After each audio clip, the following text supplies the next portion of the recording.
Barron Trump gives $1 to a homeless man, and that action changed everything. On a freezing winter afternoon in Cleveland, Ohio, the icy winds from Lake Erie swept through the streets, carrying a biting dampness that seeped into every corner, wrapping around lampposts and mottled walls. The blaring of car horns mixed with the hurried footsteps of pedestrians on the wet sidewalk. At the corner of Broad Street and 17th Avenue, where people constantly passed by, a man sat huddled against the old wall of a convenience store that had long been closed. His clothes were tattered, thin, and covered in dirt from days of wandering. They could not protect him from the bone-chilling cold of the Midwestern winter. Next to him was a faded cardboard sign with handwritten scrawl, "Anything helps. God bless." His name was David, though no one in the bustling crowd stopped to ask.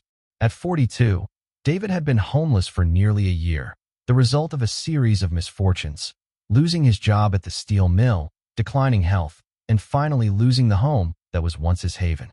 David pulled his old woolen hat down to cover his ears, red from the cold, his trembling hands rubbing together to find some fleeting warmth. He looked up at the stream of people, various shoes passing by, high heels clicking, worn-out sneakers, shiny leather shoes of office workers. His feet were numb after hours sitting on the cold concrete, and the gnawing hunger in his stomach reminded him that it had been 3 days since he had a proper meal. He tried not to let his mind drift to the past, days when he worked at the mill, had a cozy little apartment, and a family to come home to. But those memories crept back, like an invisible blade cutting deeper into his already shattered self-esteem. He told himself, just $1, enough to buy a hot coffee to ward off the cold for a moment. But even that small thing seemed like a distant dream. Suddenly, amidst the indifferent crowd, David noticed something different. A pair of pristine white sneakers stopped a few steps away from him. They were perfectly clean, with an expensive style that only wealthy young people would own. David looked up, his eyes, cloudy with fatigue, showing a hint of curiosity. In front of him was a tall, slim teenager, standing out in a sleek but simple coat, hands in his pockets, scrolling through his phone. His face was angular, light brown hair slightly blowing in the wind, and there was something familiar that David couldn't immediately place. Around them, a few passers-by began to whisper. One even raised their phone to take a photo from a distance. Taking a deep breath, David spoke in a hoarse, weak voice. "Hey, young man, can you spare $1?" The teenager stopped scrolling, turned to look at David with calm eyes. "What do you need it for?" he asked, his voice not rude, but carrying genuine curiosity. "A cup of coffee would be great," David replied hesitantly. "Or a sandwich if I'm lucky."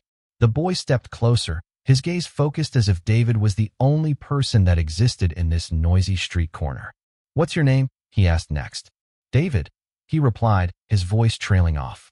"I'm Barron Trump," the teenager said, his voice gentle but clear, without a hint of arrogance. The city's noise seemed to quiet down, making way for a strange moment of stillness between the two, a beginning of something unexpected and greater. Barron crouched down, his eyes meeting David's directly. This action startled David. No one had ever done that before. He was used to people looking down at him from above, their eyes filled with pity or indifference, passing over him as if he was just part of the street scenery. But Barron was different. He lowered himself to David's level without hesitation, as if wanting to erase all invisible barriers between them. This small act made David's heart beat a little faster, not out of fear, but out of surprise mixed with a bit of confusion. "How long have you been here?" Barron asked, his voice calm, but carrying a directness that David could not avoid. The question wasn't small talk. It genuinely wanted to delve into his story. David hesitated. He wasn't used to sharing about himself. To him, life on this sidewalk was a series of quiet days where people only saw him as a symbol of misfortune, no one caring about the reason he was there. But Barron's gaze, sincere without any pretense, caught him off guard. "Almost a year," David finally spoke, his voice hoarse from lack of use, and from the cold of the previous night still lingering in his throat. "I lost my job when the factory closed. My health got worse after that. I couldn't afford rent." He paused, swallowing hard, trying to push back the choking feeling rising up. Everything just slid downhill, getting worse day by day. Barron listened, his eyes narrowing slightly, not out of judgment, but because he was truly focused. David could feel that. It was a rare look he wasn't familiar with, a combination of curiosity and care, as if Barron was trying to piece together every fragment of the story he was telling. In that moment, David noticed the crowd around them starting to pay attention. Whispers spread, some people stopped walking, some even raised their phones to record this strange scene. A young man, neatly dressed, squatting on the sidewalk talking to a homeless person. That attention made David feel stifled, but Barron seemed not to care at all. "What about your family?" Barron continued asking, his voice still gentle but firm, as if he didn't want to miss any detail. The question touched an old wound. David's jaw tightened. He shook his head slowly. "Not much of that anymore. My parents passed away many years ago. My brother," he hesitated, a bitter smile fleeting across his lips. "We haven't talked to each other in a very long time. When you lose everything, there's nothing left to hold on to." His voice trailed off, not because he wanted to stir pity, but because that truth still ached every time he thought about it. Barron stayed silent for a while, his eyes not leaving David. That stillness wasn't uncomfortable. It was like a pause for Barron to weigh things, to understand. Then, unexpectedly, he reached into his coat pocket. The blood in David's veins pulsed faster. He had only asked for $1, a small dollar to buy something warm for his stomach. But when Barron's hand came out, what he held wasn't a few coins, but a crisp $100 bill, shining under the streetlight. David blinked, unable to believe his eyes. "Here," Barron said, holding the bill out to him. "This bill will help more than a cup of coffee." David stared at the money, stunned. For a moment, he couldn't move, couldn't speak. Not just because of the amount, though it was greater than anything he dared dream of in this situation, but because of the meaning of that gesture. A stranger, without hesitation, handing him an opportunity he hadn't dared to imagine. "Are you serious?" David finally managed to ask, his voice hoarse, trembling. "Why are you doing this?" Barron shrugged lightly, a simple but natural gesture. "Because I can," he replied, as if it were the most obvious thing in the world. That straightforwardness left David speechless, his mind spinning with a jumble of emotions. But before he could say more, Barron leaned in a little closer, his voice lowering, becoming more serious.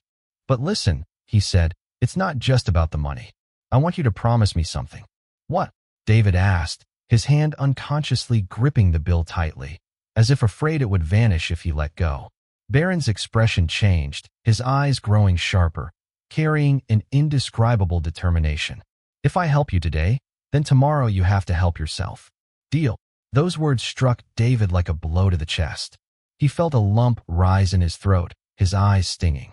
For the first time in what seemed like an endless stretch of time, someone wasn't just tossing him a lifeline. They were challenging him to climb up himself. He nodded, unable to find words enough to describe the feeling inside him at that moment. "Good," Barron said, standing up. He glanced at the crowd gathering around them, but his calm didn't waver in the face of curious stares or the phone's recording. David felt his cheeks flush, unsure whether he should feel grateful, ashamed, or both.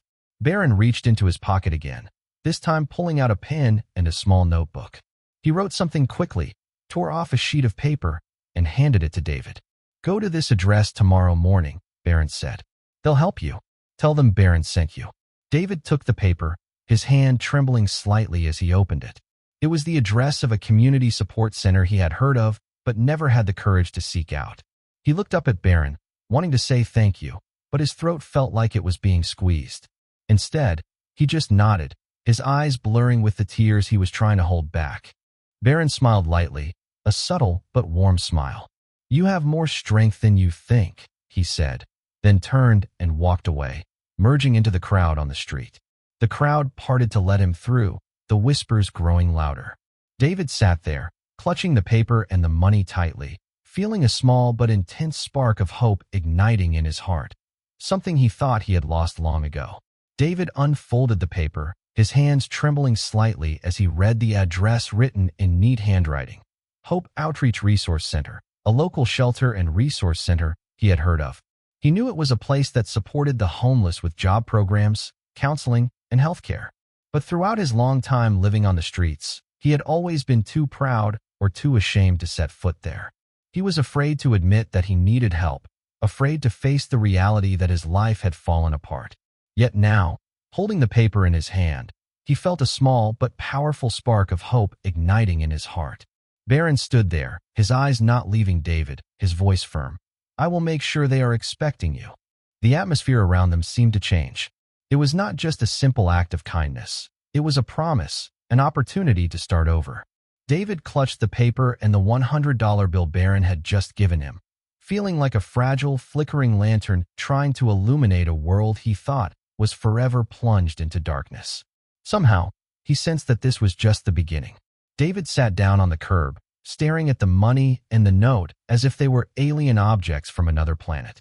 His mind was in turmoil, oscillating between disbelief and a cautious hope. Barron didn't leave immediately as he thought. Instead, he stood there, observing David with an intensity that made him feel slightly uneasy. Clearly, Barron wasn't just doing a passing good deed.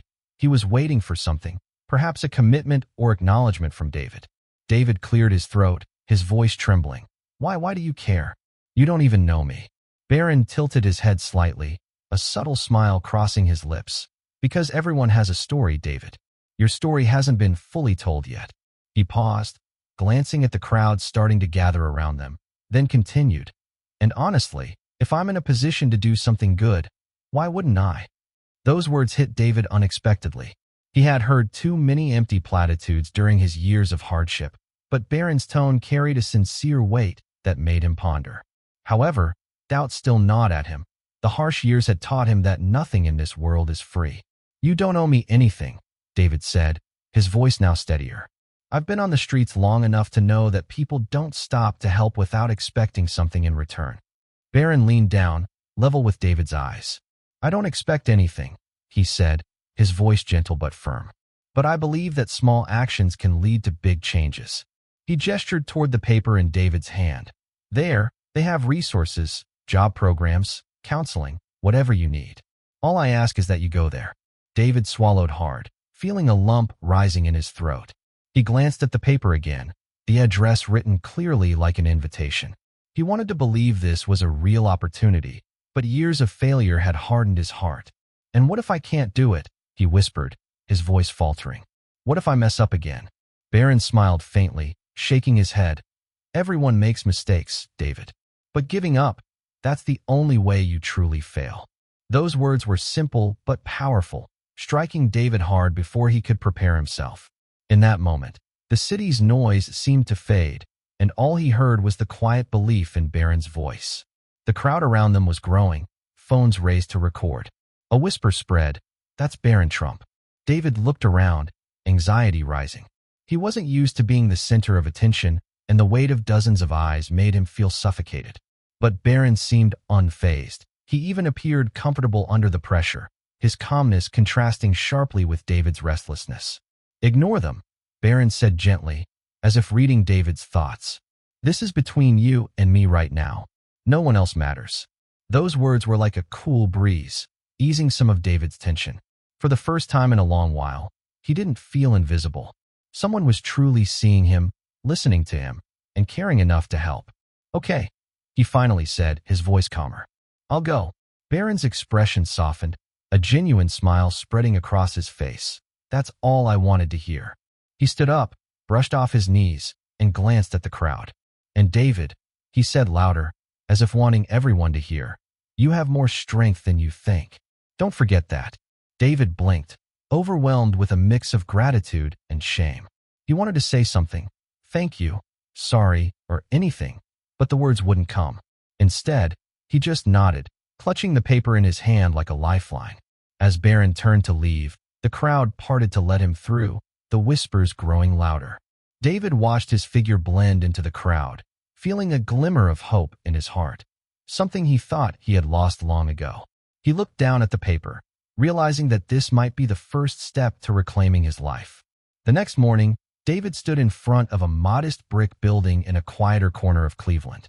The entrance was marked by a simple sign, Hope Outreach Resource Center. A small stream of people came and went, some carrying grocery bags, others looking hesitant, just like David at that moment. He clutched the paper in his pocket, his fingers tracing the edges as if to remind himself that this was not a dream. The $100 bill was still safely tucked in his coat. A part of him wanted to keep it as proof that yesterday was real, but another part, the part stirred by Barron's words, whispered that what mattered was not the money, but the opportunity to start over. Taking a deep breath, David stepped inside. The warmth of the building enveloped him, a stark contrast to the biting cold outside. A middle-aged woman with kind eyes and a welcoming smile looked up from the reception desk. "How can I help you today?" she asked. David hesitated for a second, then pulled out the paper and slid it across the counter. Barron sent me here. He said I should come." She glanced at the paper, and a knowing smile spread across her face. "Ah, you must be David. We've been expecting you." She stood up, gesturing for him to follow. "Come on, let's get started."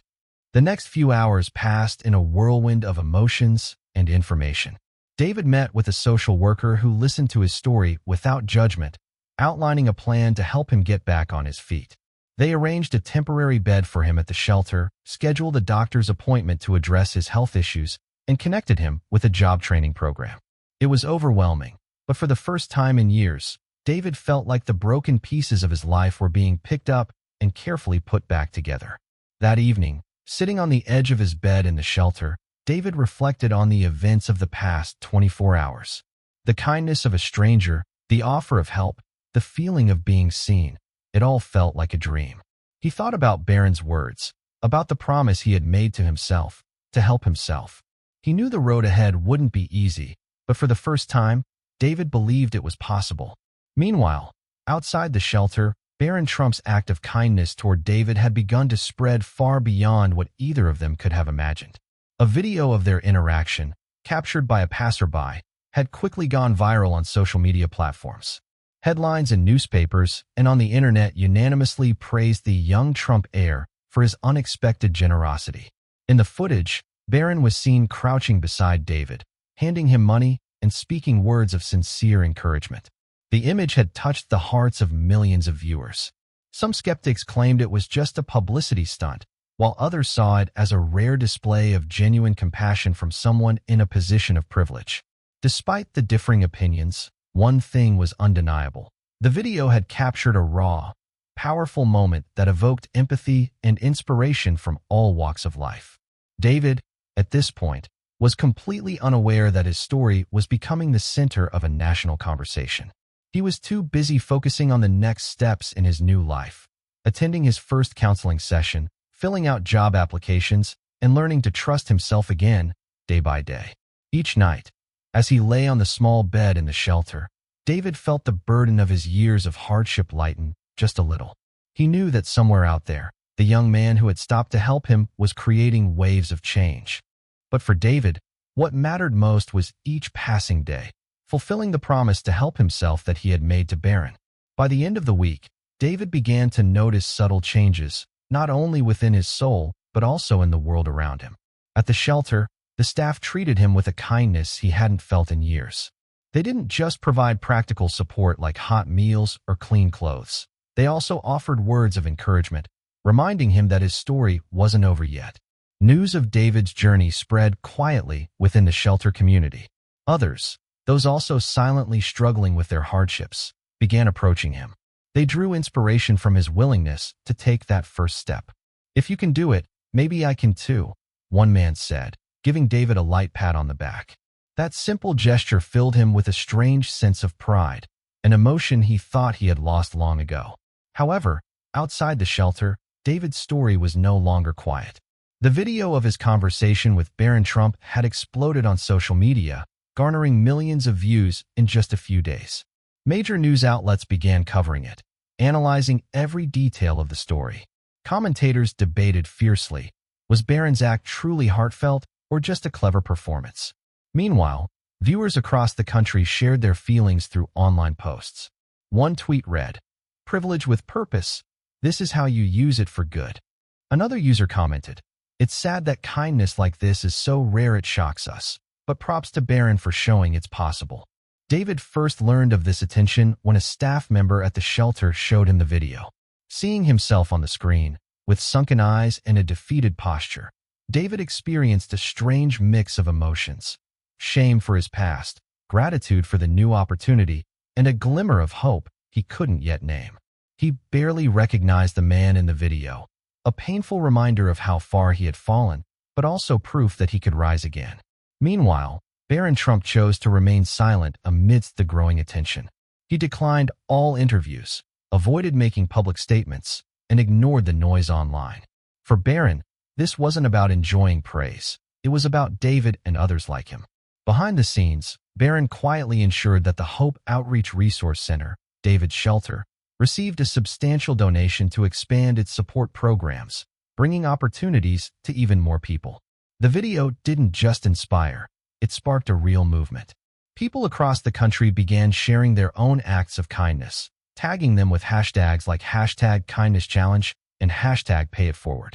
Local organizations reported a surge in donations, and volunteers signed up in droves, all driven by Barron's simple gesture toward David. The ripple effect of that act of kindness didn't stop at inspiring the community. It became deeply personal for David. One quiet evening, as he sat in the shelter's common room, a man with a vaguely familiar face approached him. David squinted, trying to recall where he had seen him before. The man hesitated, his voice trembling. "David, is that you?" In an instant, like a flash of light, David realized it was Paul, his younger brother, whom he hadn't spoken to in over a decade. The two men looked at each other, the weight of years of estrangement, misunderstandings, and pain hanging between them. Paul sat down beside him, his eyes red-rimmed. "I saw the video," Paul admitted, his voice choked. "I didn't know things had gotten this bad for you. I should have reached out sooner." David shook his head, trying to hold back the tears welling up. "It's not your fault," he said softly. "I didn't make it easy for anyone to find me." Paul placed a hand on David's shoulder, a simple gesture filled with deep sincerity. "Well, I'm here now," Paul said, "and I'm not going anywhere." The reunion was both bitter and sweet, a reminder of what had been lost, but also a hopeful sign of what could be rebuilt. For David, this wasn't just a step forward in healing his circumstances. It was a chance to mend relationships and restore his sense of self-worth. In the weeks that followed, David began to see his story in a new light, no longer a tragedy of despair, but a living testament to human resilience. Though the road ahead was still long, he carried with him a newfound sense of purpose, ignited by the kindness of a stranger, someone who didn't just give him money, but gave him hope. David's story is more than just a beautiful moment of kindness. It's a reminder of the power of empathy and community. A small act, like the initial help given to David, not only changed his life, but also sparked concern from those around him, even leading to a meaningful reunion with his brother. This shows that kindness can spread farther than we imagine. Moreover, it emphasizes that everyone has their own value and story. Even as a homeless person, David had a past and the potential to change. External support is important, but it was David's own will and effort that helped him move forward. Finally, this story demonstrates the strength of community. When people come together, whether through words of encouragement, small actions, or sharing, they can create a powerful support network that makes a significant difference. If this story touched you, take a minute to share your thoughts in the comments below. Have you ever witnessed or experienced a similar moment of kindness? What do you think about the role of empathy in daily life? Your shares will be a valuable source of inspiration to spread goodness to everyone.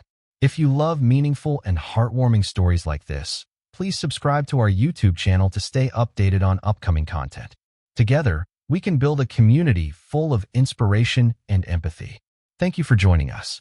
We hope you'll continue to support and spread positive values.